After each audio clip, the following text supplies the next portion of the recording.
કરજણ તાલુકા સરપંચ સંઘ દ્વારા આગળ મામલતદારશ્રીને અને પ્રાંતશ્રીને આવેદન આપવામાં આવ્યું છે કે ઘણા સમયથી તલાટીઓ ફરજ ગ્રામ પંચાયતમાં ઓછી બજાવે છે. કરજણની 84 પંચાયતો છે અને 50 જેટલા તલાટીઓ ફરજ બજાવે છે. અને ગામડાનું કામ હવે આવકના દાખલા હોય કે પછી વૃદ્ધાશ્રમ સહાય હોય કે પછી કોઈ પણ આધાર કાર્ડ સુધારવાનું હોય કે ગમે તે કરવાનું પણ તલાટી વગર કામ થતા નથી. એટલે ગામડાના કામ એકદમ અટકી ગયા છે અને તલાટીઓની ઓછી અવર જવર છે ગામડામાં. એના કારણસર સરપંચોને હેરાન થવું પડે અને લોકો સરપંચ પર બૂમો પાડે છે કે તમે આ કેવી પંચાયતનો વહીવટ કરો છો. એટલા માટે અમે પ્રાંત સાહેબશ્રીને આવેદનપત્ર આપ્યું અને અમારે જે માગણી હતી તે એમને રજૂ કરી છે. કેટલા સમયથી આ સમસ્યા છે?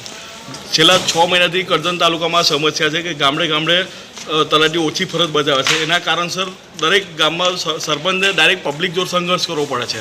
અને એના કારણસર ખોટી અરજી સરપંચો પર થાય છે અને સરપંચને પોલીસ સ્ટેશનથી અરજી થાય અને આ બાજુ DDO અને બધાની નોટિસો પણ ફટકારવામાં આવી છે.